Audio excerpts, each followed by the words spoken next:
నమస్కారం. Fourth estate కార్యక్రమానికి స్వాగతం. అతిథుల పరిచయం: శ్రీ పురుషోత్తం రెడ్డి గారు, రాయలసీమ మేధావుల ఫోరం కన్వీనర్, ప్రముఖ విశ్లేషకులు. శ్రీ ఎంవిఎస్ నాగిరెడ్డి గారు, వైఎస్ఆర్ కాంగ్రెస్ పార్టీ నేత, ఆంధ్రప్రదేశ్ వ్యవసాయ మిషన్ వైస్ చైర్మన్.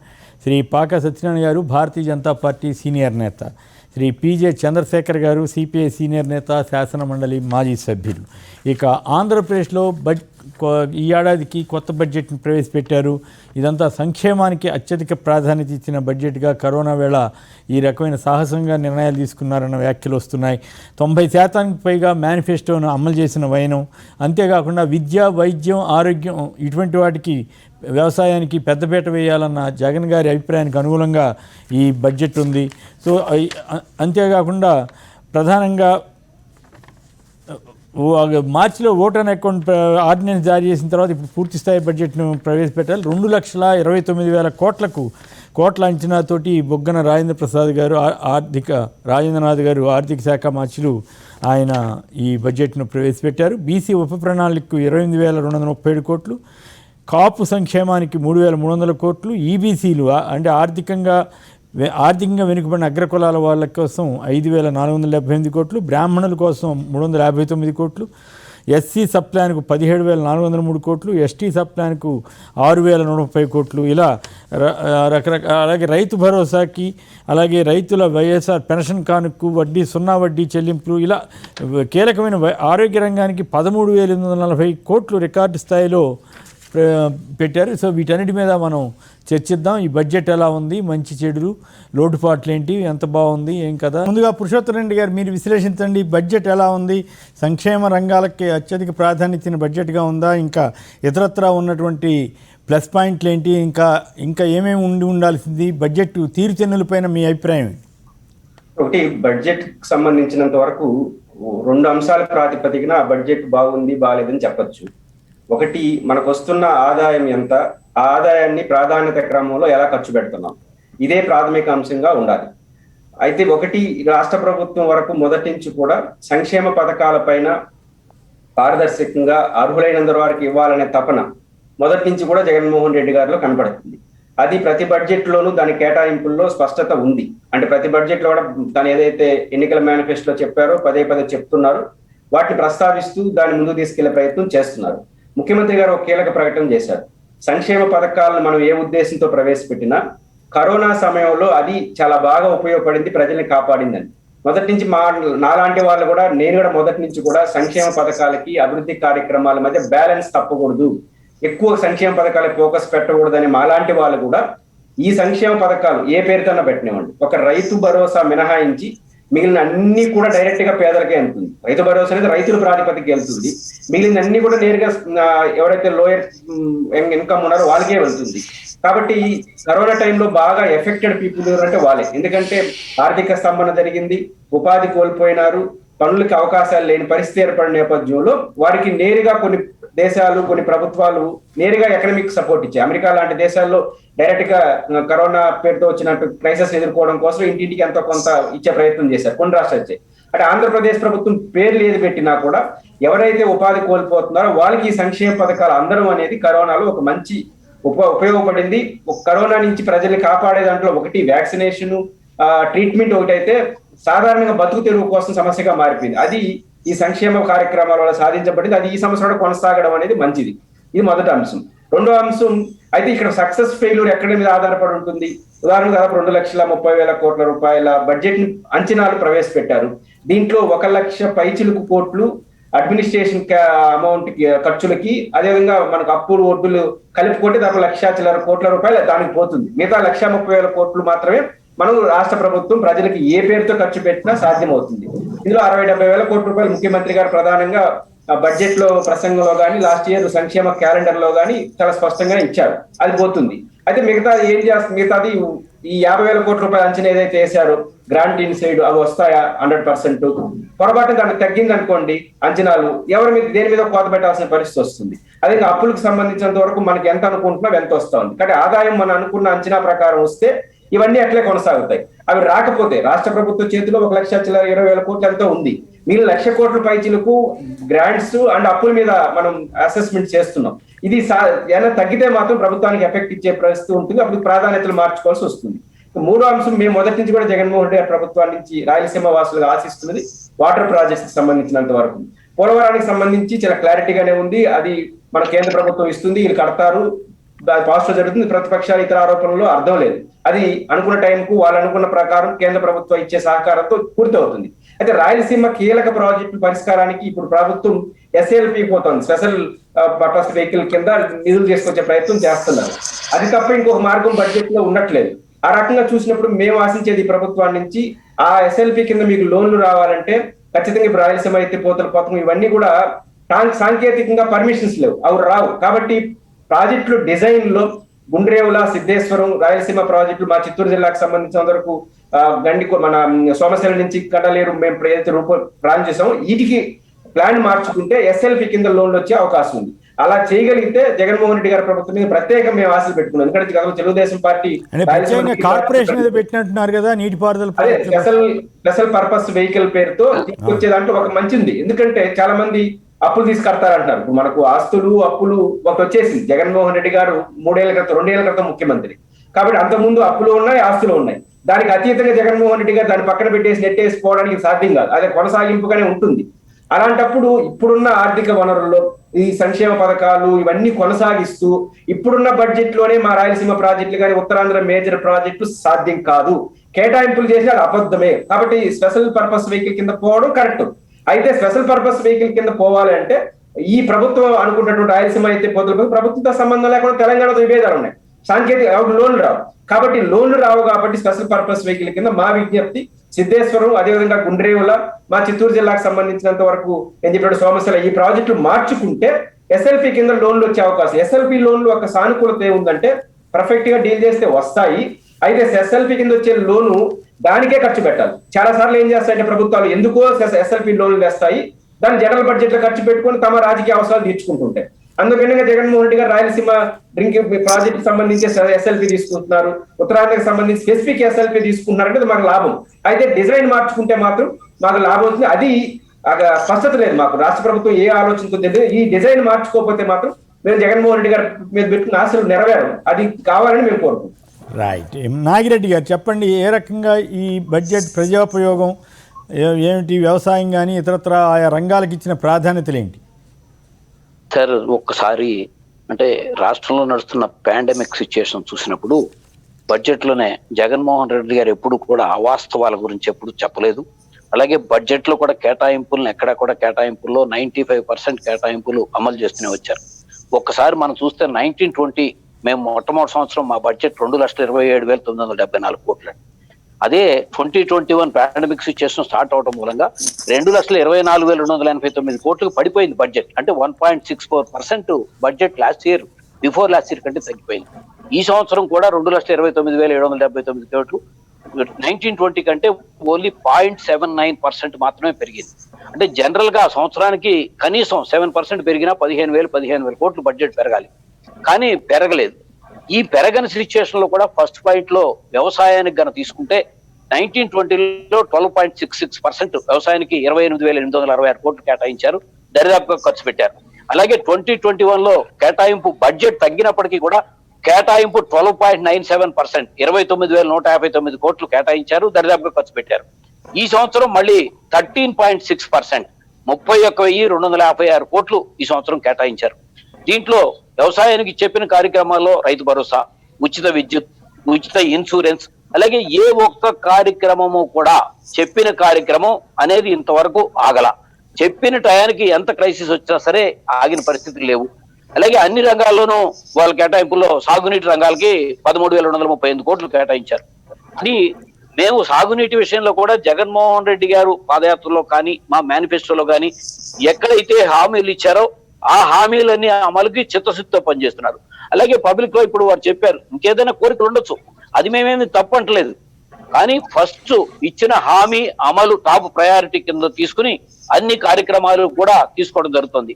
అలాగే వీటిలోనే కాదు, సంక్షేమంలో ఇందాక మీరు చెప్పారు ఎంతెంత పర్సంటేజ్ వాటిల్లో పెరిగినాయి అనే దాన్ని తీసుకుంటే ఈబీసీ, బీసీ, అట్లాగే మొత్తం ఏ రంగాలు తీసుకున్నా సరే వెనుకబడిన కులాలకు 32% పెరిగింది. అంటే లాస్ట్ ఇయర్ ఈబీసీ కానీ అన్ని. అట్లాగే అదే సమయంలో పారిశ్రామిక మౌలిక సదుపాయాలు 3,673 కోట్లు, R&Bకి 7,594 కోట్లు, ఎనర్జీ రంగానికి 6,637 కోట్లు, ఇట్లా అన్ని రంగాలకు ఎక్కడ కూడా పురపాలక పట్టణాభివృద్ధి శాఖకి 8,723 కోట్లు. అంటే నాగిరెడ్డి గారు అంకెలు బాగానే ఉన్నాయి, కానీ రెవెన్యూ లోటు, ద్రవ్య లోటు ఈ రెండు చాలా పెద్ద ఎత్తున ఉన్నట్లుగా కనపడుతున్నాయి కదా. సుమారుగా 36,000 రెవెన్యూ లోటు, ద్రవ్య లోటు ఒక 55,000, 60,000 దాకా ఉన్నట్టు, 60,000 కోట్ల వరకు ఉంది కదా. ఇటువంటి పరిస్థితుల్లో ఈ బడ్జెట్ని ఎట్లా సార్థకం చేయగలుగుతారు? సరే, ఇప్పుడు లాస్ట్ ఇయర్ కోవిడ్ సిచ్యువేషన్ వచ్చి మనకు ఆదాయాలు పడిపోయినాయి కదండి. ఏ ఒక్క కార్యక్రమం అయినా చెప్పిన కార్యక్రమం ఆగిందా? సో నేను అడిగేది, అది ఎట్లా వస్తుందా, లేకపోతే లోన్ ద్వారాగా వస్తుందా, లేకపోతే ఎయిడ్ ద్వారాగా వస్తుందా? దానికి ఒక సంవత్సరం ఆల్రెడీ చూసాం ఆయన పాలనలో. ఫస్ట్ ఇయర్ కి వదిలిపెట్టండి, second year Covid pandemic situation వచ్చిన తర్వాత మనం వాళ్ళ ఇండియాలో కంప్లీట్ గా జిఎస్డిపి -3.8% లాస్ట్ ఇయర్ పడిపోతే, ఆంధ్రప్రదేశ్ జిఎస్డిపి 1.58% పెరిగింది. ఇది కంప్లీట్ గా లాస్ట్ ఇయర్ లో. దానికి కారణం, సో ప్రతి కార్యక్రమం చెప్పిన కార్యక్రమాన్ని, అది సంక్షేమం కావచ్చు, లేకపోతే హౌసింగ్ కావచ్చు, ఈ కార్యక్రమాలన్నీ అమలు జరగటం మూలంగానే జిఎస్టి ఇన్కమ్ పెరిగింది. సో పేద వర్గాలకు వెళ్ళిన డబ్బులు ఎప్పుడు వాళ్ళ ఇంట్లో ఉండిపోవండి. సో వాళ్ళ ఇంట్లో వాళ్ళు నిజంగానే వాళ్ళ ఆర్థిక అభివృద్ధి కానీ డెవలప్ అయితే, అలాగే వ్యవసాయ రంగంలో కానీ ఉత్పత్తులు పెరిగితే ఆటోమేటిక్ గా మీకు ఎప్పుడు కూడా టోటల్ ప్రొడక్షన్ పెరగటం కాదు, ప్రొడక్టివిటీ పెరగాలి. సో పర్ ఎకరా దిగుబడి పెరిగినప్పుడు ఆటోమేటిక్ గా ప్రభుత్వానికి ఆదాయాలు పెరుగుతాయి. ఏ రకం ఇబ్బందులతో ఉన్నాయి మనం అంతా చూస్తూనే ఉన్నాం. ప్రపంచవ్యాప్తంగా వాళ్ళు కోవిడ్ పరిస్థితుల్లో ప్రపంచమే సంక్షోభంలో ఉంది, భారతదేశం కాదు. కానీ భారతదేశంలో ఒక యువ ముఖ్యమంత్రిగా అనుభవం లేని వ్యక్తి అని మాట్లాడారు. ఏ రంగంలో తీసుకున్నా సరే ఇంతవరకు దేశంలో టాప్ 2, 3, 4 లో ఆంధ్రప్రదేశ్ ఉంటుంది. సో క్లియర్ గా చూస్తున్నాం జిఎస్టిపి, మీకు ఇన్కమ్ లో కానీ, సో మీరు ఏది తీసుకున్నా సరే. అయితే క్రైసిస్ ఉంది, సంక్షోభం క్లియర్ కట్ గా ఇవాళ ఎంత ప్రమాదకరమైన పరిస్థితిలో మనం నడుస్తున్నామో, 24% పాజిటివిటీ రేట్ లో ఇవాళ కోవిడ్ సిచ్యువేషన్ లో నడుస్తున్నాం. మనం ఎంత భయానకమైన పరిస్థితుల్లో నడుస్తున్నప్పటికీ కూడా ఆరోగ్య రంగానికి కానీ ఎక్కడ కూడా వాళ్ళ కేటాయింపులు కాదు, అమల్లో కూడా కొన్ని ప్రాబ్లమ్స్ ప్రాక్టికల్ గా ఉన్నాయి. ఎందుకంటే ఇంతటి సిచ్యువేషన్ లో ప్రాబ్లమ్స్ లేవు. మేమేదో మిరాకిల్ జరిగిపోయినాయి, ఏదో రైన్ గన్లతో కరువును చేయించేసాం, లేకపోతే సముద్రాన్ని కంట్రోల్ చేసాం, తుఫాన్ కంట్రోల్ చేసాం, అలాంటి మాటలు మేము చెప్పట్లా. మానవాతీత మాటలు మేము ఎప్పుడు కూడా చెప్పట్లా. మా ముఖ్యమంత్రి గారు కూడా ఎక్కడ కూడా చెప్పట్లా. సో క్లియర్ కట్ గా ఇదిగో మా మేనిఫెస్టో, ఇదే మా భగవద్గీత, ఇదే మా బైబిల్, ఇదే మా ఖురాన్ అని చెప్తున్నాం. మా మేనిఫెస్టోలో వచ్చిన కార్యక్రమాలు ఏది ఆగకుండా అమలు జరుగుతున్నాయి. ఇప్పుడు లోటు బడ్జెట్లు ఉన్నాయి, రెవెన్యూ లోట్లు ఉన్నాయి, కానీ లాస్ట్ ఇయర్ ఎక్కడ కూడా ఆగలేదు. సో ఈ సంవత్సరం కూడా అలాగే మొత్తం కేటాయింపులన్నీ పూర్తిగా జరుగుతాయని చెప్పి మేము విశ్వసిస్తున్నాం. అది రైతులకు కావచ్చు, లేకపోతే బీసీలకు కావచ్చు, ఎస్సీలకు కావచ్చు, ఎస్టీలకు కావచ్చు, లేకపోతే విద్యలో కావచ్చు, వాళ్ళ స్కూల్స్ డెవలప్మెంట్ కావచ్చు, ప్రతి కార్యక్రమంలోనూ కూడా సో చిత్తశుద్ధితో కార్యక్రమం ఉంటే డెఫినెట్ గా అదన్నీ అమలుకి మార్గాలు వస్తాయండి తప్పనిసరిగా. రైట్, వీటిలో కొన్ని రికార్డు స్థాయిలో కేటాయింపులు ఉన్నమాట నిజమే. అయితే ఆ ప్రకారం జరగగలిగితే ఇదే. అయితే ఇతరత్ర ఆర్థిక వనరులు ఎలా సమకూర్చుకోగలుగుతారు అని లాస్ట్ ఇయర్ మొత్తం కేటాయింపులు లాస్ట్ ఇయర్ మొత్తం అమలు చేసే చూపించారు. ఎక్కడ కూడా కేటాయింపుల్లో కోతలు పెట్టి జరగలేదు. రైట్. సో అదే ఆయన చెప్పిన మాటకి నిలుస్తారనే నిదర్శనం. అదే నేను చెప్తుంది. రైట్. సత్యనారాయణ గారు సార్ మీరేమంటారు? చెప్పండి సార్. మీ అందరికీ కూడా ముందుగా నా యొక్క నమస్కారాలండి. ఇందాక పురుషోత్తమ రెడ్డి గారు చెప్పినట్టు right source of A government అనేటటువంటి పాయింట్ ఎప్పుడైనా సరే బడ్జెట్ ప్రవేశపెట్టినప్పుడు సోర్స్ ఆఫ్ ఇన్కమ్, దాని యొక్క ఖర్చు చేసేటటువంటి ప్రక్రియ, ఈ రెండింటిని బేరు చేసేటటువంటి ప్రక్రియ వాస్తవంగా జరగాల్సిన అవసరం ఉంది. వాస్తవంగా ఈ యొక్క ప్రభుత్వం మనకు ఇచ్చినటువంటి కాగ్ నివేదిక ప్రకారం మనకి ఈ గతంలో 2020 నాటికి ఆంధ్రప్రదేశ్కు ఉన్నటువంటి అప్పు ఎంతవరకు పెరిగిందంటే 3,73,140 కోట్ల రూపాయల అప్పు ఈ యొక్క కాగ్ నివేదిక ద్వారా ఈ ప్రభుత్వం తీసుకున్నదని ఖచ్చితంగా ఏప్రిల్ 2020 నాటికి మీరు అట్లా కాదు, మొత్తం అంతా ఈ గవర్నమెంట్ అకౌంట్లో ఏమాకండి, అంత ముందు గవర్నమెంట్ పాత లక్ష అది చెప్పండి. కాగ్ నివేదిక కూడా GSTP versus lending percentage Chandrababu Naidu గారి పీరియడ్ కంటే కూడా ఇప్పుడు జిఎస్టిపి వర్సెస్ లెండింగ్ పర్సెంటేజ్ తక్కువ ఉంది. కాగ్ నివేదికలోనే చూసుకోండి. చెప్తా మీకు చెప్తా. ఈ రకంగా వచ్చేటటువంటి పరిస్థితిలో దీనికి సుమారు రాబోయేటటువంటి రోజుల్లో ఈ మంత్ ఎండింగ్ నాటికి సుమారు 48,295 కోట్ల రూపాయల వరకు అప్పు చేయాల్సి ఉండేటటువంటి పరిస్థితి ఉందని చెప్పి ఎకనామిక్ వీడి యొక్క రాష్ట్ర ప్రభుత్వానికి చెందినటువంటి ఆర్థిక సంబంధించిన నిపుణుల్లో వచ్చినటువంటి ఒక అభిప్రాయం ఉంది. వాస్తవంగా మనకు ఉన్నటువంటి స్టాట్యూటరీ ఎక్స్పెండిచర్స్ ఏవైతే ఉంటాయో ఖచ్చితంగా ప్రభుత్వ ఉద్యోగులకు ఇచ్చేది పెన్షన్లు అవన్నీ ఒక 60,000 కోట్లు పోగా కేంద్ర ప్రభుత్వం ద్వారా మ్యాచింగ్ గ్రాంట్స్ తోటి సుమారు 25,000 కోట్ల రూపాయలు దానికి కేటాయిస్తే, ఇకపోతే మిగిలినటువంటి 30,000 కోట్ల రూపాయలు ప్రత్యేకంగా రాష్ట్ర ప్రభుత్వం చేస్తూ సంక్షేమ పథకాలు చేసేటటువంటి ప్రక్రియ అంతా కూడా జరగాల్సిన పరిస్థితి ఉంది. కానీ రాష్ట్రానికి ఆదాయం ఏ రకంగా పెరుగుతుంది అనేటటువంటి చర్చ ఈ రోజు ఎక్కడ కూడా ఈ యొక్క హౌస్ లో జరగలే. నేను రాజేంద్ర రెడ్డి గారి యొక్క ప్రసంగం నేను అంతా వింటే వారు చెప్పినటువంటి విషయాలు ఏంటంటే ఖర్చుకు సంబంధించిన విషయాలు నో డౌట్ అన్ని రంగాలకి ఈ యొక్క గతంలో కంటే కూడా పెంచి 5,000 కోట్లు 3,000 కోట్లు 4,000 కోట్లు బీసీలకి ఎస్సీలకి ఎస్టీలకి అగ్రికల్చర్కి ఇరిగేషన్కి డ్రైనేజెస్కి అన్నిటికీ కూడా ఇవ్వడం జరిగింది. కానీ ఈ పెంపుకు సంబంధించిన విషయం ఉంది తప్ప సోర్స్ ఈ యొక్క ఏపీ స్టేట్కి వచ్చేటటువంటి సోర్స్ సంబంధించినటువంటి విషయాల్లో ఏ రకంగా ఆర్థిక వనరులు పూలప్ చేస్తారనేటువంటి విషయం లేకపోవడం మొట్టమొదటి విషయం. రెండోది, ఎప్పుడైనా సరే బడ్జెట్ యొక్క ఎస్టిమేట్స్ దాన్ని రివైజ్డ్ బడ్జెట్లోనే యాక్చువల్స్ వస్తాయి. ప్రొజెక్టెడ్ బడ్జెట్ వేరు, యాక్చువల్స్ బడ్జెట్స్ వేరు. మీకు ఎప్పుడు కూడా సెప్టెంబర్ అక్టోబర్లో జరిగేటటువంటి దాంట్లోనే యాక్చువల్స్ వచ్చేటువంటి పరిస్థితి ఉంది.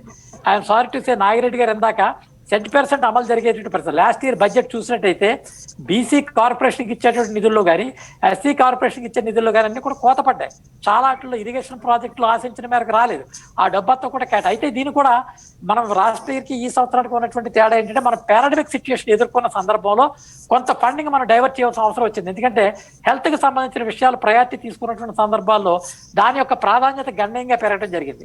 అయితే మనకి హెలికాప్టర్ మనీ లాంటి సోర్సెస్ యూరోప్లో ఉన్నట్టు మనకి లేదు, నేరుగా అకౌంట్స్లో డబ్బు వేసేటువంటి పరిస్థితి లేదు.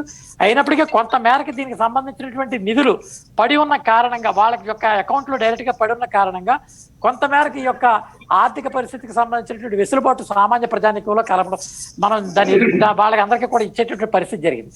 కానీ ఒక ప్రభుత్వం 5 సంవత్సరాల కాలంలో ఉండేటటువంటి ప్రభుత్వం తన యొక్క దూరదృష్టి సారించినటువంటి పరిస్థితుల్లో కేవలం అప్పు చేసి తన యొక్క అస్తిత్వాన్ని పెంచుకునేటువంటి పరిస్థితి వస్తే రాబోయే తరాలు దాన్ని ఏ రకంగా ఎదుర్కొనేటువంటి పరిస్థితి ఉంది, ఈ యొక్క ఆర్థికంగా నష్టపోయేటటువంటి పరిస్థితి ఉన్నటువంటి విషయం చూసిన తర్వాత FRBM యాక్ట్ని 2003లో అటల్ బిహారీ వాజ్పేయి గారి టైంలో దీన్ని ప్రతిపాదించడం జరిగింది. 3.5% ఫిస్కల్ డెఫిసిట్ ఉండటానికి వీల్లేదనేటటువంటి ఒక నిబంధనలతోటి కేంద్ర రాష్ట్ర ప్రభుత్వాలు తమ ఇష్టానుసారం అప్పులు చేసేటటువంటి ప్రక్రియ లేకుండా FRBMని మనం తీసుకొచ్చి ఆ వేళ 2003లో దాన్ని ప్రవేశపెట్టడం జరిగింది. ఆ ప్రకారం చూసుకున్నటువంటి సందర్భాల్లో అప్పులు తీసుకొచ్చే పరిస్థితి లేదు. అయితే దీనికి ఒకే ఒక మినహాయింపు ఎక్కడ ఉందంటే స్పెషల్ పర్పస్ వెహికల్ అనేటటువంటి దాన్ని కాన్స్టిట్యూట్ చేయడం ద్వారా టార్గెటెడ్ వర్క్ చేసేటట్టు పరిస్థితి. ఇప్పుడు సత్యనారాయణ గారు, మొన్న ఈ కరోనా పాండమిక్ వచ్చిన తర్వాత కేంద్ర ప్రభుత్వం కొన్ని షరతులతోటి 5% వరకు GSDP 5% వరకు రిలాక్సేషన్ ఇచ్చింది. అది కూడా మీరు గుర్తుంచుకోవాలి. డెఫినెట్.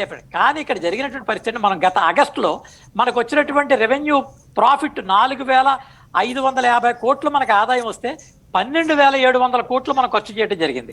అక్టోబర్ నెలలో 5,940 కోట్లు మనకు ఆదాయం వస్తే 15,180 కోట్లు మనం ఖర్చు చేయడం జరిగింది. ఖర్చు చేసేటటువంటి విషయంలో ఉన్నటువంటి ఉత్సాహం ఆదాయాన్ని పొనగూరేటటువంటి ప్రయత్నాల్లో రాష్ట్ర ప్రభుత్వం ఎట్లా సాధ్యం అవుతుంది? అట్లా కాదు, మీరు ప్రాక్టికల్ గా చెప్పాలి. ఎట్లా సాధ్యం అవుతుంది? కరోనా లాక్డౌన్, మొత్తం నెలల తరబడి లాక్డౌన్, సెంట్రల్ గవర్నమెంటే 12 లక్షల కోట్లు అప్పు తీసుకొస్తామని చెప్పింది. ఇంకంతకంటే ఎక్కువ తీసుకొస్తుందో ఏమో తెలియదు.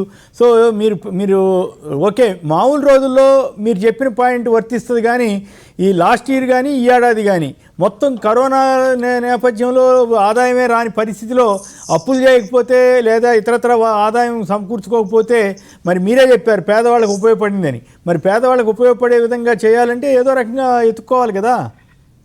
అయితే ఇక్కడ కొన్ని స్టాట్యూట్ డిమాండ్ ఏంటంటే సంక్షేమం ఒకటే ఆధారంగా ప్రామాణికంగా వెళ్ళేటటువంటి బడ్జెట్ గానే ఉన్నది తప్ప ఆదాయ వనరులు పూలప్ చేయడానికి సజెషన్ ఫైనాన్స్ మినిస్టర్ దగ్గర నుంచి రాలేదనేటువంటి విషయం మీకు చెప్తాడు. ఈ రాష్ట్రానికి ఈ రకంగా డైరెక్ట్ టాక్సెస్ ద్వారా ఎంత,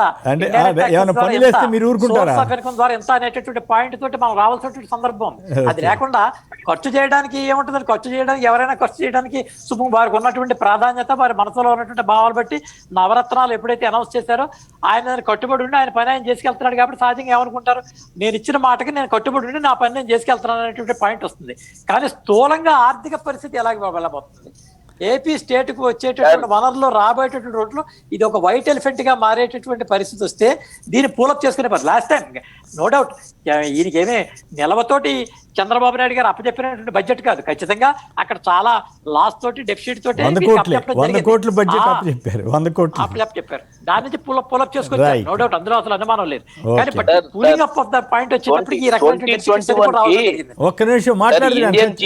చంద్రశేఖర్ గారు మీ విశ్లేషణ చెప్పండి. అందరికీ నమస్కారం అండి. ముందుగా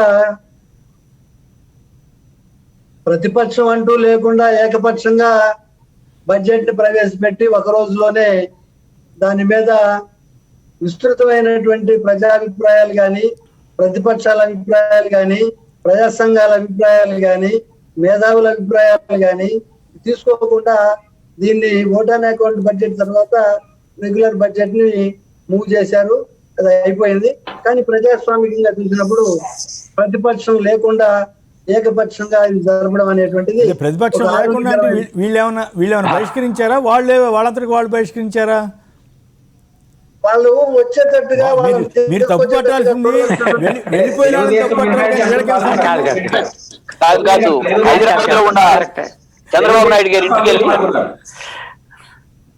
హైదరాబాద్ లో చంద్రబాబు నాయుడు గారి ఇంటికి వెళ్ళి జగన్మోహన్ రెడ్డి గారు బతుకులాడాలి. ఏమైనా కానీ ఒక రాజరికం మాదిరిగా అభిప్రాయపడితే కుదరదు. ఏమి చంద్రబాబు నాయుడు గారి ఇంటికి పోయి పిలిస్తే తప్ప కాదండి. అసెంబ్లీకి రమ్మని చంద్రబాబు నాయుడు గారి ఇంటికి వెళ్ళి పిలవాలా? ఏమి గొప్ప ప్రజాస్వామ్యం మాట్లాడుతున్నారండి. అంటే అసెంబ్లీకి రమ్మని చెప్పి చంద్రబాబు నాయుడు గారి ఇంటికి వెళ్ళి పిలవాలా? కాదు సార్, చంద్రబాబు నాయుడు గారి ఇంటికేనండి. ఆయన మీరు ఇప్పుడు మాట్లాడుతుందే కదా. నన్ను పూర్తిగా మాట్లాడిస్తే నాగిరెడ్డి గారు ఓకే మాట్లాడేటప్పుడు చంద్రశేఖర్ గారు మాట్లాడండి. మీరు మాట్లాడేటప్పుడు కంప్లీట్ కాకుండానే మీరు కాబట్టి ప్రతిపక్షం లేకుండా మళ్ళీ మొదలుకు వచ్చారు జరిగినటువంటి బడ్జెట్ సమావేశాలు విస్తృతమైనటువంటి ప్రజానీకంలో ప్రజాస్వామిక సాంప్రదాయాల్లో అవి అనుసరించదగినటువంటి మార్గాలు కాదు. ఏ మార్గాలు అనుసరించాలని అంటే అనేక మార్గాలు ఉంటాయి. పాలక పక్షంగా ఉన్నటువంటి వాళ్ళు ఆ మార్గాలన్నింటినీ అన్వేషించితే బాగుండేది అనేటువంటి సలహా. మేము మీటింగులు పెడతాం, వస్తే రండి లేకపోతే లేదని బైకులు తీసుకుంటే అది వాళ్ళ ఇష్టం, అది వాళ్ళ ప్రజలందరూ దాన్ని ఆహ్వానిస్తే అలాగే చేస్తారు. కాబట్టి గతంలో చంద్రబాబు నాయుడు గారు అలాగే చేసి అక్కడ కూర్చున్నాడు. కాబట్టి చంద్రబాబు నాయుడు చేయగలేదు, మేమెందుకు చేయొద్దంటే అది మీ ఇష్టం. కాబట్టి నేను మనం చేసేది ఏంటంటే అది వేరే విషయం అనుకోండి. మనం బడ్జెట్కి వద్దాం. బడ్జెట్కి వచ్చినప్పుడు ఏంటంటే 20 కానీ 21 కానీ 21-22 కానీ 20-21 కానీ ఇది 2 బడ్జెట్లు కూడా ప్రధానంగా దేశవ్యాప్తంగా కానీ ప్రపంచవ్యాప్తంగా కానీ మన ఆంధ్రప్రదేశ్ రాష్ట్రానికి కానీ ఈ పాండమిక్ సెంటర్డ్ గా ఉండాల్సినటువంటి అవసరం ఉన్నది. ప్రజలు ప్రాణాలు బిక్కుబిక్కుమంటున్నాయి. ఈ రోజున ఆంధ్రప్రదేశ్ లో 21-22% ప్రజలు పాజిటివ్ గా వస్తున్నటువంటి మనం రిపోర్ట్స్ చూస్తున్నటువంటి క్రమం. ఫస్ట్ వేవ్ అయిపోయిన తర్వాత సెకండ్ వేవ్ లోకి వచ్చిన తర్వాత సెకండ్ వేవ్ అనేటువంటిది ఉన్నత దశలో ఉన్నటువంటి క్రమంలో ప్రవేశపెట్టబడినటువంటి ఈ బడ్జెట్ ని రకరకాల పద్ధతుల్లో అన్వేషణలు చేయడం, విమర్శించడం, సమర్థించడం అనేటువంటి వాటిని పక్కన పెట్టి ప్రజల యొక్క ఆరోగ్యము, ప్రజలకి రేపు ఈ సెకండ్ వేవ్ నుంచి ఎలా బయటపడాలి, థర్డ్ వేవ్ రాకుండా ఎలా జాగ్రత్త చేయాలి, వస్తే దాన్ని ఎట్లా ఎదుర్కోవాలి, ఈ అంశాలకు సంబంధించి మనం చర్చించుకునేటువంటి క్రమంలో ప్రవేశపెట్టబడినటువంటి ఈ బడ్జెట్ దీని యొక్క ఆ వెలుతురులో దీన్ని పరిశీలన చేయడం అనేటువంటిది ప్రజల వైపు నుంచి అది సమంజసంగా ఉంటుంది అనేటువంటిది. ఇప్పుడు ఇంతకుముందు పెద్దలు చెప్పినట్టుగా ప్రాజెక్టులు కానీ, స్పెషల్ వెహికల్ పర్పస్ లోన్స్ కు సంబంధించి కానీ వాటి అవన్నీ సహజంగానే జరగవలసినటువంటి విషయాలు. కానీ ఈ పాండమిక్ లాంటిది ఇది సహజంగా అసహజమైనటువంటి ఒక ప్రత్యేకమైనటువంటి ఎప్పుడు మనం కని విని ఎరగినటువంటి ఒక ప్రత్యేక పరిస్థితి. ప్రజలు ప్రాణాలు అరచేతుల్లో పెట్టుకొని బతుకుతున్నటువంటి పరిస్థితి. కాబట్టి పార్టీలకి, రాజకీయాలకి, సిద్ధాంతాలకి, వర్గాలకి అతీతంగా ఇప్పుడు పెండమిక్ ఈ డబ్బు ఉన్నోడా డబ్బు లేనోడా ఇది మన్మోహన్ సింగ్ కి అది వచ్చిందండి. మనం ఏం చెప్తాం మరి? మనకి సాధారణ ఈ రోజు నాకు తెలిసినంత మటుకి మా కుటుంబంలోనే, మా బంధువుల్లోనే 5-6 వచ్చింది. చాలా కష్టపడాల్సిన పరిస్థితి వస్తుంది. తెలిసిన మీ అందరికి కూడా బహుశా తెలిసే ఉంటుంది. ఈ రోజున 21% పాజిటివ్, అంటే 2 లక్షల చిల్లర మంది పాజిటివ్ తోటి ఉన్నారని చెప్పి మనం 2,10,000 మంది పాజిటివ్ తోటి ఉన్నారు. 2,10,000 బెడ్లు ఉన్నాయా ఆంధ్రప్రదేశ్ రాష్ట్రంలో? మరి ఆ పాజిటివ్ గా ఉన్నటువంటి వాళ్ళు ఏడున్నారు? ఈ లెక్కలన్నీ సరిగా రావటం లేదు.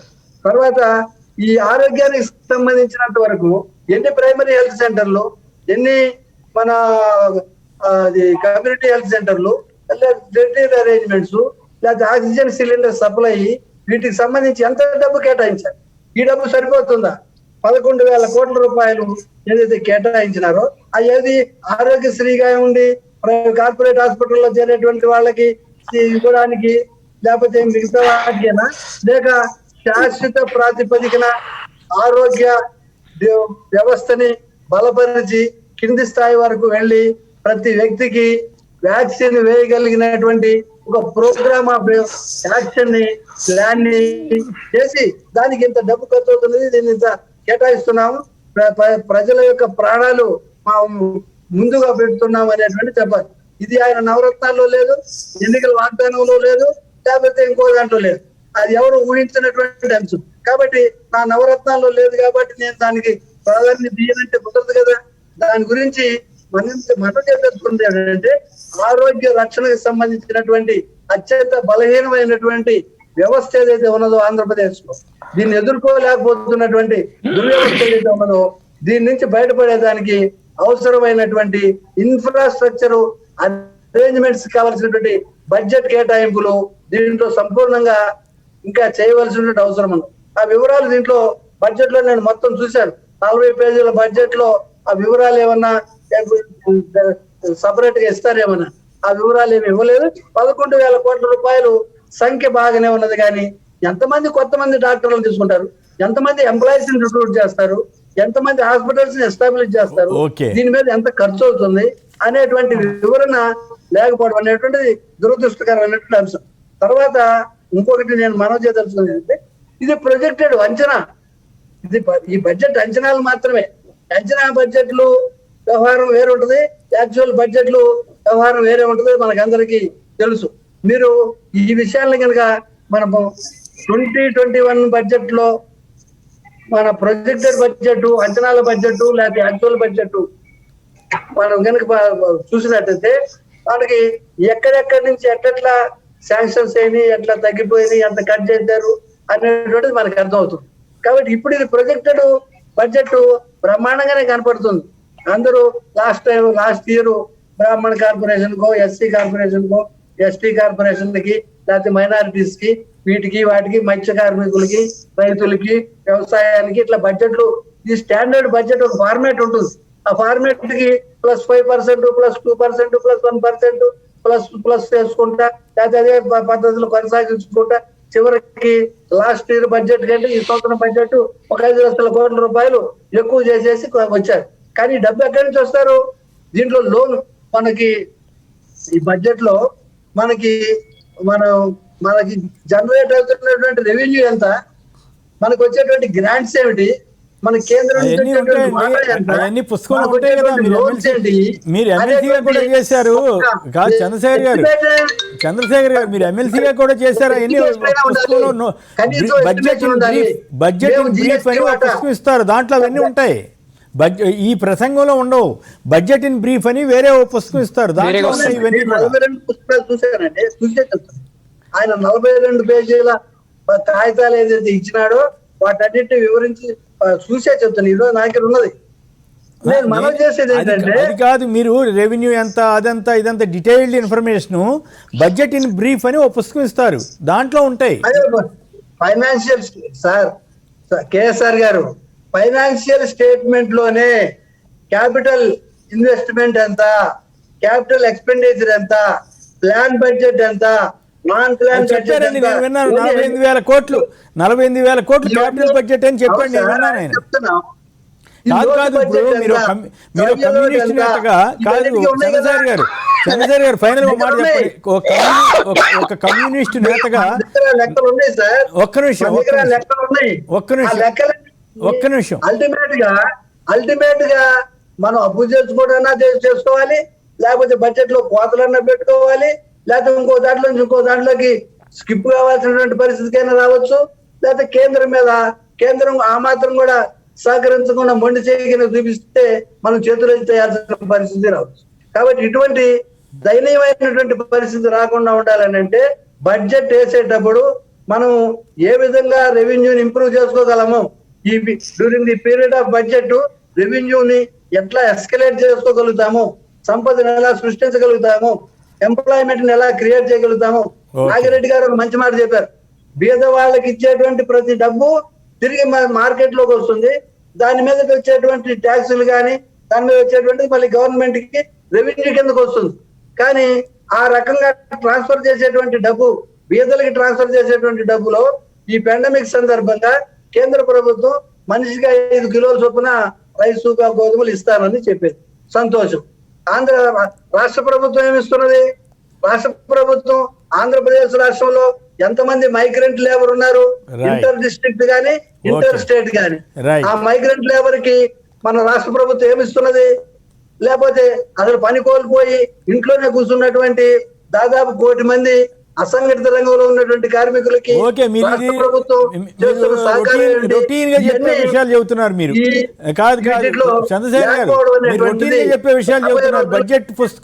బడ్జెట్ కు సంబంధించి ఇప్పుడు మీరు గమనిస్తే నవరత్నాలు వాళ్ళు హామీ ఇచ్చారు, అవన్నీ అమలు జరుగుతున్నాయా లేదా? అటువంటి అసలు మీరు మాట్లాడకుండా రొటీన్ గా వాళ్ళకి అసంఘటిత కార్మికులు అవన్నీ చెప్తుంటారు కదా, రొటీన్ గా చెప్తున్నారు. రొటీన్ కొట్టడం వల్ల ఉపయోగం ఉంది కాదు.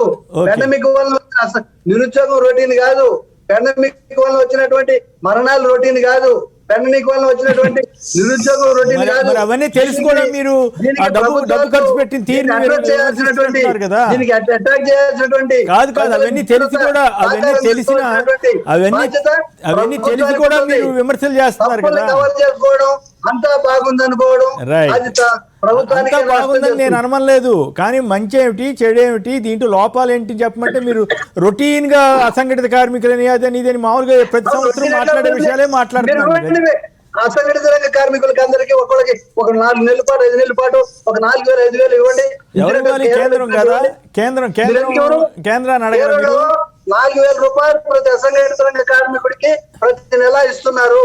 ఓకే, అమ్మఒడి ఇస్తున్నారా చేయూత ఇస్తున్నారా? కాదు ఆ రాష్ట్రంలో కాదు చంద్రశేఖర్ గారు ఆ రాష్ట్రంలో అమ్మఒడి ఇస్తున్నారా, చేయూత ఇస్తున్నారా, ఇంకేదో ఆసరా ఇస్తున్నారా? ఏ రాష్ట్రానికి ఆ రాష్ట్రం ఉంటాయి కదా. కేరళలో ఇచ్చారు కాబట్టి పనులు కోల్పోయారు, ఆదాయం కోల్పోయారు, జీవితం కోల్పోతున్నారు. ప్రభుత్వానికి ఉన్నది. Right, okay. నాగిరెడ్డి గారు సమాధానం చెప్పండి సార్. యాక్చువల్ గా మనం ఇప్పుడు ఈ రోజు అసెంబ్లీలో ప్రవేశపెట్టిన బడ్జెట్ మీద చర్చ చేస్తున్నాం. సో దీంట్లో వారు ఇప్పుడు అపోజిషన్ పిలవలేదు, లేకపోతే మేధావుల్ని పిలవలేదు, లేకపోతే ప్రజా సంఘాలను పిలవలేదు. అసెంబ్లీలోకి వచ్చేది కేవలం శాసనసభ్యులు లేకపోతే శాసన మండలిలో ఎమ్మెల్సీలు. వారు పెద్దవారు, వారన్నీ తెలిసిన వారు. సో అట్లాగే హెడ్ ఆఫ్ దీంట్లో ఒక పొద్దు కింద 10,000 ఉంటే దాంట్లో మళ్ళీ ఆ 10,000 డీటెయిల్ అంతా కూడా ప్రతిదీ లాస్ట్ ఇయర్ ఎంత కేటాయించారు, ఎంత ఖర్చు పెట్టారు, ఈ సంవత్సరం ఎంత కేటాయించారు అనేది విత్ డీటెయిల్డే వస్తుంది. సో ఎట్లా అంచనా అనేది ఊరికనే కూర్చుని ఏదో జీరోతో వచ్చేసే అంచనా కాదు అసలు అది. రెండు సో వాళ్ళు ఏం చెప్పినా సరే, సో వాళ్ళు ప్రజా సంఘాల పేరుతో ఉంటారు. ఎవరైనా సరే నేను వారిని అంటలేదు, చంద్రబాబు నాయుడు గారిని సపోర్ట్ చేయాలి. సో లేకపోతే కమ్యూనిస్ట్ పేరుతో ఉంటారు, చంద్రబాబు నాయుడు గారిని చేసుకోండి మీరు, దాని గురించి మేమేమి, అది మీ విధానం. సో వాళ్ళు మనం విధానంలోకి వచ్చినప్పుడు ఏదైనా సరే బడ్జెట్ ఏమి లాస్ట్ ఇయర్ ఇందాక ఫస్ట్ లోనే చెప్పాను నేను, 2021 బడ్జెట్ 2,24,289 కోట్లు అయితే ఈ సంవత్సరం 5 లక్షల కోట్లు చెప్పారు. కాదు అసలు బడ్జెట్ 2,29,785 కోట్లు అంటే 3,000 కోట్ల లోపే పెరిగింది. సో క్లియర్ కట్ గా. అట్లాగే ఇదే సమయంలో దేశవ్యాప్తంగా తీసుకుంటే దేశవ్యాప్తంగా జిఎస్డిపి 2021కి -3.8% ఉంటే ఆంధ్రప్రదేశ్ జిఎస్డిపి 1.58% పెరిగింది. నేను 1.58% గొప్పగా పెరిగిందని నేను చెప్పట్లా, కానీ కంట్రీ వైడ్ మైనస్ లో ఉంటే కూడా జిఎస్డిపినే కదా మెయిన్ దేనికైనా సరే. సో సో ఇన్కమ్ కో లేకపోతే పర్ క్యాపిటల్ ఇన్కమ్ దేశవ్యాప్తంగా కూడా లాస్ట్ ఇయర్ ఉన్న సేమ్ పర్ క్యాపిటల్ ఇన్కమ్ ఉంటే ఆంధ్రప్రదేశ్ లో పర్ క్యాపిటల్ ఇన్కమ్ పెరిగింది. సో రెండోది అట్లాగే వాటి ఇందాక చెప్పారు, ఆంధ్రప్రదేశ్ లో ఉన్న మనం బిలో పవర్టీ లైన్ కి ఇచ్చే కార్డులు 1,38,000 కార్డులు సుమారుగా ఉంటే 88 లక్షల కార్డుకో 89 లక్షల కార్డుకో సెంట్రల్ గవర్నమెంట్ వస్తుంది. రిమైనింగ్ కార్డులకు అన్నిటికీ స్టేట్ గవర్నమెంట్ ఇస్తుంది కదా. లాస్ట్ ఇయర్ కోవిడ్ పీరియడ్ లో మొత్తం సెంట్రల్ గవర్నమెంట్ ఇచ్చింది, దాంతో పాటు స్టేట్ గవర్నమెంట్ ఇచ్చింది. ఇవన్నీ చూడకుండా లేకపోతే ఏదో దాని మీద లేదు, లేకపోతే ఎక్కడో కేరళలో వాళ్ళు ఫుడ్ రైస్ కూడా ఇంపోర్ట్ చేసుకోవాలి కేరళ. సో బెంగాల్లో మాట్లాడి మరి ఎందుకని వెళ్ళిపోయింది బెంగాల్లో మరి పరిస్థితి వాళ్ళు మన. సో దానికి ఇవాళ కేరళదో బెంగాల్దో లేకపోతే అది కాదు, ఆంధ్రప్రదేశ్ లో ఎంప్లాయ్మెంట్ లో గత 5 సంవత్సరాల్లో ఒక్క డాక్టర్ ని ఎంప్లాయ్మెంట్ చేయాల చంద్రబాబు నాయుడు గారు. కట్ అయిందా? పురుషోత్తం రెడ్డి గారు ఛార్జీలు వేసి చేసిన పరిస్థితి. తర్వాత ఇప్పుడు రాగానే ఎన్ని బెడ్లు రోజువారీ ఎన్ని బెడ్లు ఉన్నాయో, ఎన్ని బెడ్లు ఖాళీగా ఉన్నాయో పబ్లిక్ అని ఇస్తున్నారు. సీఎం గారు ప్రతిరోజు కూడా Covid pandemic period last year నుంచి కూడా last year Covid agriculture marketing మొత్తం ఎవ్రీ డే ఒక సీఎం బహుశా భారతదేశంలో ఎవరు చేరంటే ఇండివిజువల్ గా రివ్యూ చేశారు. ఇప్పుడు కూడా చేస్తున్నారు. ఇంత పాండమిక్ సిచ్యుయేషన్స్ లో సమస్యలన్నీ మిరాకిల్స్ అయిపోయినాయని చెప్పట్లా. కానీ అదే సమయంలో కేంద్ర ప్రభుత్వం ఏం చేస్తుంది, పక్క రాష్ట్రాలు ఏం చేస్తున్నాయి, ఆంధ్రప్రదేశ్ ఏం చేస్తుంది. సో వీటన్నిటిలోనూ మెరుగ్గా ఉన్న ఆంధ్రప్రదేశ్ ను కూడా మీరు విమర్శించడానికి పాజిటివ్ తీసుకురండి, సమస్యలు ఏమైనా ఉంటే తీసుకురండి.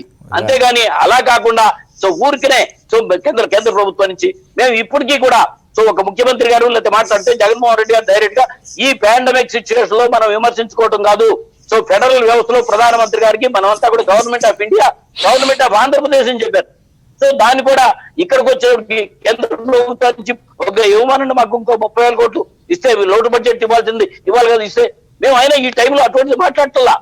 సో దాంట్లో డెఫినెట్ గా ఏదైతే ఉందో కేంద్రం నుంచి రాబట్టుకునే విధానంలో ఆ పథకాలకి ఇవాళ హౌసింగ్ స్కీమ్ ఉంది, కేంద్ర ప్రభుత్వం నుంచి 20 లక్షల ఇల్లు శాంక్షన్ వచ్చిందని మేము చెప్తున్నాం. అలాగే ప్రొక్యూర్మెంట్ లో ఇవాళ ప్యాడీ ఎఫ్ఐ నుంచి ప్రొక్యూర్మెంట్ జరుగుతుంది, నాబేటి జరుగుతుంది, అవన్నీ మేము ఓపెన్ గా చెప్తున్నాం. దీంట్లో ఎప్పుడు కూడా కేంద్రం రాష్ట్రాలు కలిసికట్టుతోనే జరుగుతాయి. ఫెడరల్ వ్యవస్థ government of India, government of Andhra Pradesh, BJP government, YSRCP government అని మేము ఎప్పుడు మాట్లాడాల. సో ఇప్పటికైనా సరే వాస్తవికంగా ఎవరైనా సరే ఇది బాగుంటుందని చెప్పండి. సో పాండమిక్ సిచ్యువేషన్ ఉందని అందరికీ తెలిసిందే కదా. ఈ సిచ్యువేషన్ లో కూడా ఆంధ్రప్రదేశ్ లో డెత్ రేట్ ఎంత ఉంది, మిగతా రాష్ట్రాల్లో డెత్ రేట్ ఎంత ఉంది, ఈ సిచ్యువేషన్ లో కూడా వ్యాక్సిన్ లో పరిస్థితి ఎవరిది, రాష్ట్ర ప్రభుత్వం లేకపోతే కూడా అనుకోని పరిస్థితులు వచ్చినాయి. మేము దాన్ని కూడా ఎవరిని వన్ సైడ్ గా మేమేం గుడిగా విమర్శించట్లా. దీని నుంచి బయటపడే మార్గాన్ని సూచన చేయండి. అలాగే ఎన్ని సెంటర్స్ కోవిడ్ సెంటర్స్ ప్రతి సెంటర్ కృష్ణా జిల్లాలో ఎన్ని సెంటర్స్ ఓపెన్ చేశారో, ఎన్ని సెంటర్స్ జరుగుతున్నాయో. ఇవాళ కోవిడ్ అంతా కూడా తెలుగుదేశం చంద్రబాబు నాయుడు గారు ఎక్కడండి మా ఎమ్మెల్యేలకి మా అందరికి ఇందాక వాళ్ళు చెప్పారు మా డైరెక్ట్ గా నా ఫస్ట్ ఫ్యామిలీలో 23 ఈ సెకండ్ వేవ్ లో వచ్చింది. అయినా సరే మేము ఎక్కడ కూడా దానికోసం చూట్ల ప్రజల కోసం పనిచేస్తూనే ఉన్నాం, ప్రజల మధ్యలో ఉంటున్నాం. ఇప్పుడు కూడా వెళ్తున్న మా ఎమ్మెల్యేలకి ఎంతమందికి వచ్చింది, నేను అనంతపురం ఎమ్మెల్యే గారికి. సో ఆయన రోజు అక్కడ తింటున్నాడు, నేను పాజిటివ్ వచ్చింది. అట్లా అని దడిచి కాదు కదా, రోజు జరుగుతున్న కార్యక్రమాలు ముఖ్యమంత్రి గారి ద్వారాగానే రివ్యూ జరుగుతుంది. ఏదైతే మేము చెప్పామో ఆ కార్యక్రమం ఒక్కటి కూడా జగన్మోహన్ రెడ్డి గారు చెప్పిన కార్యక్రమం ముందే ప్రకటించి క్యాలెండర్ ముందే ప్రకటించి అమలు చేయటం అనేది జరుగుతుంది. రేపు 25వ తారీఖున ఇన్సూరెన్స్ రైతులకి 25వ తారీఖు ముందే ప్రకటించారు. మొన్న రైతు భరోసా అలాగే మత్స్యకార భరోసా పెంచినే ఇచ్చాం, ఎక్కడ కోతలు పెట్టి కాదు. అయితే ఇక్కడ రెవెన్యూ లోటుబాట్లు ఉన్నాయి, దాన్ని అన్నింటినీ సరిదిద్దుకునే మార్గం ఎక్కడ అడ్మినిస్ట్రేటర్ గా జగన్మోహన్ రెడ్డి గారు దాన్ని చూసుకోగలుగుతున్నారు కాబట్టి చేయగలుగుతున్నారు.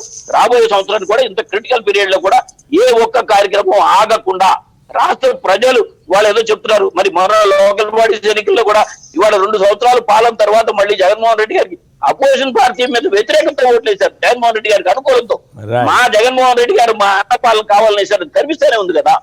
ఈ కోవిడ్ సిచ్యువేషన్ లో ఆయన ఎంత పనిచేశారు అనే దానికి కనిపిస్తానే ఉంది. సో దయచేసి ఎవరైనా సరే మీరు వాస్తవమైన విషయాలు చూసి తీసుకుంటాం. అంతేగాని అసెంబ్లీలో బడ్జెట్ లో ప్రజా సంఘాలు లేవు, లేకపోతే ఇంటలెక్చువల్ పీపుల్ లేరు, లేకపోతే వాళ్ళు వెళ్ళిపోయిన వాళ్ళని బడ్జెట్ లో తీసుకురావాలి. రైట్. పురుషోత్తం రెడ్డి గారు చెప్పండి, విశాఖ స్టీల్ ప్లాంట్ మీద ముఖ్యమంత్రి జగన్ గారు హామీ ఇచ్చినట్లుగానే తీర్మానం చేశారు, దాని మీద మీ కామెంట్ ఏమిటి? విశాఖ స్టీల్ ప్లాంట్ సంబంధించి ముఖ్యమంత్రి గారు అసెంబ్లీలో తీర్మానం పెట్టడం, దాన్ని ఆమోదించడం మంచిది. ఎందుకంటే తీవ్రమైన ఆందోళన ఉద్యోగ సంఘాలతో ఆ రోజు చర్చించి తదుపరి అసెంబ్లీ సమావేశాలు పెడుతున్నారు. ఈ పాండమిక్ సిచ్యువేషన్ వల్ల అసెంబ్లీ సమావేశం జరగలేదు కాబట్టి జరిగిన తొలి సమావేశాలు పెట్టడం అనేది మంచిది. ఒక రకంగా విశాఖ స్టీల్ ప్లాంట్ కోసం పోరాడుతున్నటువంటి శక్తులకి ప్రజలకి ఒక భరోసా కలిగించేలాగా ఆ తీర్మానం ఉంటుంది. ఆంధ్రప్రదేశ్ ప్రజల యొక్క మనోభావాన్ని మా అసెంబ్లీ ద్వారా కేంద్ర ప్రభుత్వానికి తెలియజేయడానికి ఇది ఒక మంచి అవకాశం, మంచి సాంప్రదాయం. ఇప్పుడు కూడా పోరాటం చేస్తున్న వాళ్ళకి సంఘీభావం, అది సక్సెస్ ఆ ఫెయిల్ నిర్ణయించి కాకపోవచ్చు, అలాంటి తీర్మానం అనేది ఒక భరోసా కల్పిస్తుంది. గతంలో మనం చలసన ప్రత్యేక హోదా ఇట్లాంటి విషయాలు వచ్చినప్పుడు ఇష్టాయిష్టాలతో నిమిత్తం లేకుండా ప్రజాభిప్రాయాన్ని హౌస్ కేంద్రానికి చెప్పాలి. అది గతంలో ఆ సాంప్రదాయం లేదు, అది మంచి సాంప్రదాయం, అభినందించాలి. రెండోది, ఇక్కడ అసెంబ్లీ సమావేశాలు దాని నిర్వహణ సంబంధించి సజ్జల రామకృష్ణారెడ్డి గారు ఒక విధాన ప్రకటన చేశారు. రాజ్యాంగం పరమైన అప్లికేషన్ కానీ లేకుండా ఉంటే ఈ ఒక్క రోజు కూడా సమావేశం పెట్టుండే వాళ్ళం కాదు అన్నాడు. అంటే అర్థం ఏంటంటే ఇప్పుడు సమావేశాలు పెట్టి మాట్లాడుకునే సిచ్యువేషన్ లేదు, అది దేశమంతా ఉన్న సమస్య. కాబట్టి సమావేశాలు ఎందుకు పెడుతున్నాం అంటే కాన్స్టిట్యూషన్ అప్లికేషన్. కాబట్టి అది స్పష్టంగా ప్రభుత్వం పెట్టింది, ప్రభుత్వం ఎక్కడ బెంచాలు పోలేదు కదా, చాలా స్పష్టంగా మేము కాన్స్టిట్యూషన్ అప్లికేషన్ కోసం మాత్రమే పెడుతున్నాము అంటే అర్థం ఏంటి, విస్తృత చర్చ, విస్తృతమైన డిబేట్లు, పెద్ద ఎత్తున సమావేశాలు జరగడం అనేది సాధ్యం కాదని ప్రభుత్వమే చెప్పింది. దాంట్లో ఏమైనా డిబేట్ ఉంటే మాట్లాడదు. రెండవది, ఇక్కడ ఏమవుతుంది, ప్రధాన ప్రతిపక్షం తెలుగుదేశం కాబట్టి అది రాకపోతే ప్రతిపక్షం మొత్తం రానట్టుగా మాట్లాడడం తప్పు. ఈరోజు శాసన మండలిలో ఎంటైర్ ప్రతిపక్షం హాజరైంది ఎక్సెప్ట్ తెలుగుదేశం. ఇప్పుడు ఆంధ్రప్రదేశ్ అసెంబ్లీలో ఒక తెలుగుదేశం ప్రతిపక్షం కాబట్టి వాళ్ళు రాకపోవడం లేకుండొచ్చు, కానీ శాసన మండలిలో బీజేపీ సభ్యులు వచ్చారు, పీడీఎఫ్ సభ్యులు వచ్చారు, అందరూ వచ్చారు కదా. కాబట్టి తెలుగుదేశం పార్టీ మేజర్ అపోజిషన్ కాబట్టి మేజర్ అపోజిషన్ రాలేదని చెప్పండి. అసలు మొత్తం ప్రతిపక్షం లేదంటే తప్పు చంద్రబాబు నాయుడు గారు అధికార పార్టీ అవుతుందా? రెండో అంశం, ఈరోజు అధికార పార్టీ ఒక రోజు ప్రతిపాదించింది, బీఏసీ డిసైడ్ బాడీ. ఆ బీఏసీ సమావేశానికి వచ్చి మేము ఒక రోజు అయితే కుదరదు, 4 రోజులు పెట్టండి, ఈ పద్ధతిలో పెట్టండి అని డిమాండ్ చేయండి, ఒప్పుకోకపోతే బాయ్కాట్ చేయండి. ఏదైనా ఒక డెమోక్రటిక్ ప్రాసెస్ లో తన అభిప్రాయాన్ని వ్యక్తం చేయాలి, కానీ మేము సమావేశానికి బాయ్కాట్ చేస్తామని చెప్పి మాట్లాడితే లాభమే ఉంది. కానీ పొలిటికల్ యాక్టివిటీ అంటే వన్ డే సమావేశంలో ప్రతిపక్షానికి కానీ అధికార పార్టీ పెద్ద యాక్సెస్ ఉండదు. Governor speech, finance budgets, minister speech, CM ఇవే ఉంటాయి. కాబట్టి దీంట్లో పెద్దగా ప్రభుత్వాన్ని తిట్టేదానికి అవకాశం ఉండదని ఎంచుకున్నారేమో బహుశా ఈ పద్ధతి ఏమో అనిపిస్తుంది నాకు. దీంట్లో ఏమి టెక్నికాలిటీస్ నాకు అర్థం కాదు. కాబట్టి దీంట్లో పెద్దగా ప్రభుత్వాన్ని 1 day 2 days పైన పెద్ద అభ్యంతరం పెట్టాల్సిన అవసరం లేదు. బడ్జెట్ అనేది ఖచ్చితంగా ఇప్పుడు కొన్ని కొత్త సమస్యలు అయితే వస్తాయి, 2 సమస్యలు అనుకుంటున్నాను. ఒకటి, ముఖ్యమంత్రి గారి అభిప్రాయం ప్రకారం ఫిబ్రవరి వరకు వ్యాక్సినేషన్ ఉంటుంది, మన సహజీవనం చేయాలని చాలా స్పష్టంగానే నిర్మోహమాటంగా చెప్తున్నారు. సైంటిస్టులు చెప్తున్నారు అక్టోబర్ నవంబర్ లో మళ్ళీ సెకండ్ వేవ్ రావచ్చని. దీనివల్ల ఏమవుతుంది, ఫోకస్ మారుతుంది. రెండో విషయం, ఫైనాన్స్ లో కొంచెం తగ్గచ్చేమో, మనం ఫైనాన్స్ తగ్గచ్చు. దీనివల్ల ప్రాధాన్యతలు కొంచెం మారుతాయి, కేటాయింపులు మారుతాయి. కాబట్టి ఇవన్నీ జరగచ్చు. అందువల్ల మనం కొంత ఓపిక ఉండాలి. కానీ పాండమిక్ సిచ్యువేషన్ వచ్చే దాంట్లో బడ్జెట్ లో మేము 2000 కోట్లు కేటాయించాం కాబట్టి ఇంకా కేటాయించము అనేది కుదరదు కదా. మొత్తం ఇప్పుడు చంద్రశేఖర్ గారు చెప్పిన దాంట్లో 1 కోటి మందికి 4000 ఎప్పుడు ఒక 4-5 నెలలు ఇవ్వండి అంటున్నారు. ఎంత లెక్క 20,000 కోట్లు అవుతుంది. బడ్జెట్ ఎంత, బడ్జెట్ సైజ్ ఎంత, వీటితో సంబంధం లేకుండా డిమాండ్ కూడా చేయలేము. కోరికలు వేరు, అక్కడ రియాలిటీ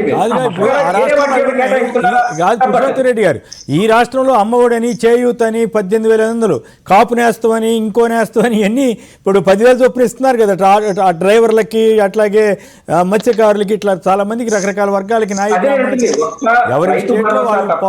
రైతు భరోసా మాత్రమే నేరుగా రైతులకి వెళ్తుంది. అదర్ దన్ని ఏదో రూపంలో పేదలకు వెళ్తా ఉంది. అది అమ్మఒడి అందామా, ఇంకోటి అందామా, అంటే మేము 4,000 రూపాయలు 15,000 రూపాయలు ఇంకో రూపంలో ఇస్తున్నాం. చంద్రశేఖర్ గారు, విశాఖ తీర్మానం మీద మీరు ఏమైనా కామెంట్ చేసి స్పందిస్తారా? ఒక మంచి విషయం, అది ఒక తీర్మానం చేస్తామని చెప్పారు. ముఖ్యమంత్రి గారు కార్మిక సంఘ నాయకుల్ని ప్రధానమంత్రి గారి దగ్గరికి తీసుకుపోయినా, అక్కడ ఏదో మంత్రుల దగ్గరికి ఢిల్లీ తీసుకుపోయి ఏదో భరోసా కల్పించే ప్రయత్నం చేశారు. ఇప్పుడు ఒక్కరోజు సమావేశంలో అయినా కానీ ఒక తీర్మానాన్ని పెట్టారు. అయితే తీర్మానాలకు ఉండవలసినటువంటి శాంక్టిటీ, విలువ, నిబద్ధత అనేటువంటిది ఏదో చేశాం, మా పని అయిపోయింది, అది కేంద్రం వాళ్ళకి వదిలిపెట్టాం అనే పద్ధతిలో కాకుండా దాన్ని కేంద్రాన్ని ఎప్పటికప్పుడు పర్సువేట్ చేసుకోవడం, మనం ఏకగ్రీవంగా చేసినటువంటి ఈ తీర్మానానికి అనుకూలంగా కాకుండా భిన్నంగా కేంద్రం కానీ ఇంకెవరైనా కానీ వ్యవహరించినప్పుడు దాన్ని ప్రతిఘటించేటువంటి నైతికమైనటువంటి బాధ్యతని ప్రజలందరినీ సమీకరించేసి దాన్ని తిప్పికొట్టవలసినటువంటి హక్కుని రాష్ట్ర ప్రభుత్వం ఆమోదించినట్టుగా ఈ తీర్మానాన్ని పరిగణించాలి. కానీ ఏదో అందరు అడిగినారు, ఏకగ్రీవంగా తీర్మానం చేసినారు, పంపించారు, ఇవాళ పని అయిపోయింది అని చెప్తే మాత్రం ఇది చెప్పలేదు కదా. ఎందుకంటే ఇప్పటికీ ఆంధ్రప్రదేశ్ రాష్ట్రంలో చంద్రబాబు నాయుడు గారు కానీ, అంతకుముందు కాంగ్రెస్ వాళ్ళు కానీ, తర్వాత వాళ్ళు కానీ చేసినటువంటి తీర్మానాల గురించి, చేసినటువంటి వాటి గురించి కేంద్ర ప్రభుత్వానికి గుర్తు చేసే ధైర్యం కూడా ఎవరు చేయలేకపోతున్నారు. ఓకే, ప్రత్యేక హోదా గురించి కానీ, సరే, మన చట్టాలకు రివిజన్ కానీ, మన 1 సార్లు 2 సార్లు 3 సార్లు తీర్మానాలు చేసి, ఏకగ్రీవ తీర్మానాలు చేసి కేంద్ర ప్రభుత్వానికి పంపించారు. నాగిరెడ్డి గారు, ఏమైనా వాటికి అతిగతి లేదు, అడిగినాడు లేడు, అడిగిన నాదుడే లేడు. రైట్ నాగిరెడ్డి, వాటిలోనే దీన్ని కూడా వాళ్ళకి చేస్తే కుదరదు. రైట్ నాగిరెడ్డి సార్, ఎందుకు సార్ ఇక్కడ చంద్రబాబు నాయుడు గారిది తీసుకుని వచ్చి ఎక్కడన్నా అసలు ఏదన్నా ఏ విధానంలోనన్నా సో ఏ మొట్టమొదటి నుంచి ఏ విలువలు లేకుండా నడిచిన వ్యక్తిని తీసుకొచ్చి ఇక్కడ మనం దీని డిస్కషన్ అయితే అవసరం లేదు. సో రాజశేఖర రెడ్డి గారి కుటుంబం జగన్మోహన్ రెడ్డి గారి దగ్గరికి వచ్చినప్పటికో ఇది ప్రజల మనోభావాలు, ఆంధ్రప్రదేశ్ కి అసలు విశాఖ ఉక్కు అవసరం అని చెప్పి అసెంబ్లీలో తీర్మానం చేస్తాం, పోలీస్ అసెంబ్లీలో చేస్తామని జగన్మోహన్ రెడ్డి గారే చెప్పారు. సో చెప్పింది వాళ్ళ సార్ ఆగండి, చెప్పింది వాళ్ళ చేసి సరే మీకు ఏంట్లోనైనా సరే మీరన్నీ ఈ రకమైన ఊహాగానాల్లోకో ప్రతి దాంట్లోకి వెళ్ళినప్పుడే ఎందుకు ఎక్కడికి వెళ్ళిపోతున్నామో మనం ప్రజల వెళ్ళిపోతున్నామో సరే మీరు మీ ఉద్దేశాన్ని చెప్పారు, తప్పులేదు. అంటే మీకు మీ మనసు నిండా చంద్రబాబు నాయుడు గారిని పెట్టుకోండి, లేకపోతే అది మీరు కావాలంటే చేసుకోండి మీ పార్టీలు, దానికే మేమేమి విమర్శించట్లేదు, ఇంకోటి కూడా కాదు.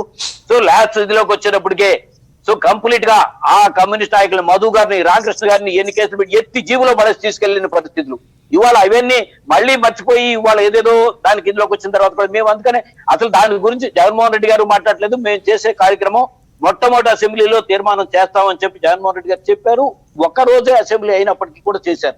అసెంబ్లీలో వాళ్ళ బయట సిచ్యువేషన్ ఎట్లా ఉందండి? అదే పెడితే వాళ్ళు మనం ఎలక్షన్స్ లో ఏం మాట్లాడుతున్నాం, వాళ్ళ పరిస్థితిలో ఎంత మీరే చెప్పారు. ఇప్పుడు మీ కుటుంబం కాదు మా కుటుంబం, అందరికి బయటకు వెళ్ళడానికి భయపడుతున్న పరిస్థితుల్లో ఇవాళ దానికి ఈ రోజుల్లో పరిస్థితిని అయినా సరే రమేష్ ఇప్పుడు వారు చెప్పారు కదా, రాజ్యాంగ పరిస్థితులను బట్టి చేసి తీసుకెళ్ళాం.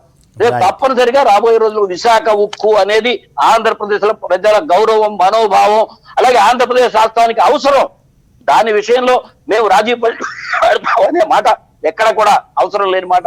తప్పనిసరిగా మా శాయశక్తుల సో మా ప్రభుత్వం శాయశక్తుల విశాఖ ఉక్కును కాపాడుకునే ప్రయత్నం. సత్యనారాయణ గారు ఫైనల్ గా సత్యనారాయణ గారు సార్ ఇప్పుడు చర్చ బడ్జెట్ నుంచి విశాఖపట్నం తిప్పాను. అవును, రెండో సబ్జెక్ట్ కింద నేను విశాఖపట్నం తీసుకున్నాం.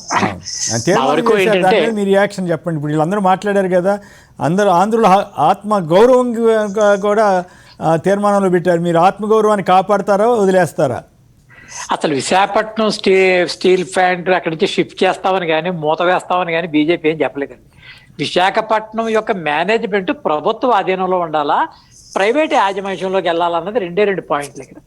కాబట్టి ఇక్కడ విధానపరమైనటువంటి విధానంలో మేము షిఫ్టింగ్ కానీ లేకపోతే క్లోజ్ చేస్తామని కానీ ఇంకోటి కానీ అసలు అక్కడ లేనే లేదు.